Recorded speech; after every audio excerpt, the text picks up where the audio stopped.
Friends, ഇന്ന് നമുക്കൊരു video ആയാലോ.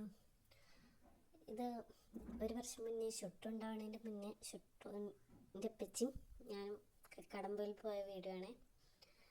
കക്കടമ്പയിൽ എന്ന് പറയുന്നത് കോഴിക്കോട് ജില്ലയിലത്തെ ഒരു വ്യൂ പോയിൻ്റാണെന്ന് എല്ലാവർക്കും അറിയാലോ. നമ്മുടെ മലപ്പുറം ജില്ലയിൽ നിന്ന് പോകുമ്പോൾ നിലമ്പൂർ വഴിയാണ് പോവുക.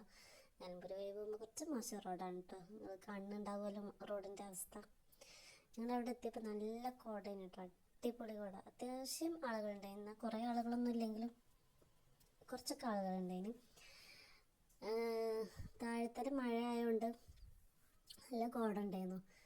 പിന്നെ ഞങ്ങൾ കുന്ന് കയറി കുറച്ചായപ്പോൾ മഴ നിന്ന് കോടയൊക്കെ പോയി നല്ല അടിപൊളി ക്ലൈമറ്റ് ഉണ്ട്. ഫുൾ വ്യൂവും കാണാൻ പറ്റിയ ചെറിയൊരു വെയിലോട് കൂടെ ക്ലൈമറ്റ് ആയിട്ട് വന്നു.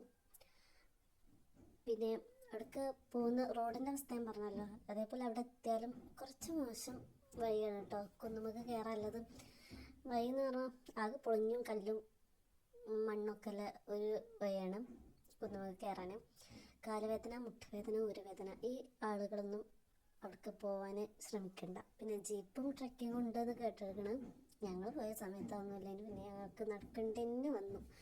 നടന്ന് മനുഷ്യൻ്റെ ഒരു വിധയിന് എന്തായാലും അൽഹംദുലില്ലാ പോയി പോന്നു. പിന്നെ കണ്ടല്ലോ അവിടുത്തെ ക്ലൈമറ്റ് നിങ്ങൾ കാണുന്നുണ്ടല്ലോ, നല്ല അടിപൊളി വ്യൂ ആയിരുന്നു. നല്ല കുട ഇങ്ങനെ പൊന്തുന്ന വല്ല താഴെ വല്ല തീയും കൊടുത്തി പുക പൊന്തും പോലെ ഇങ്ങനെ പൊന്തി ഇങ്ങനെ വരേനി. പിന്നെ പാകത്തൊരു തണുപ്പും നല്ല സുഖമുള്ളൊരു അന്തരീക്ഷമായിരുന്നു. എനിക്ക് ഇങ്ങനത്തെ കുന്നും മലയും കാടൊക്കെ ഇഷ്ടമാണ്, അതുകൊണ്ട് ഞാൻ പിടിച്ച് വലിച്ച് കൊണ്ടുപോയതാണ് കക്കടമ്പയിൽ എന്ന് പറഞ്ഞുകൊണ്ട്. ഇനി ഷുട്ടോനെയും കൊണ്ടൊരു ദിവസം ഇൻഷാ അള്ളാ പോകണം. പിന്നെ തിരിച്ചിറങ്ങിയപ്പോഴും റൂട്ടിലും വഴിയിലൊക്കെ ഇതാണ് അവസ്ഥ, ഫുള്ള് കോടയുന്നു. പിന്നെ റോഡിൻ്റെ അവസ്ഥ നിങ്ങൾ കാണുന്നുണ്ടല്ലോ, അതുകൊണ്ടാണ് വീഡിയോ ഇങ്ങനെ ഇടയ്ക്കിടയ്ക്ക് ഇങ്ങനെ ഷെയ്ക്കാവണത്. പിന്നെ എൻ്റെ അടുത്ത് നല്ല ഫോണില്ല, എൻ്റെ ഇല്ല ഫോണിൽ തൽക്കാലം എടുത്ത വീഡിയോ ആയിരുന്നത്. റോഡ് ഫുള്ള് കുണ്ടും കുഴിയും പാച്ച് വർക്കും ആയിട്ടുള്ള റോഡാണ്. അതിൻ്റേതായ കുറച്ച് ബുദ്ധിമുട്ടുകൾ ഉണ്ടെങ്കിലും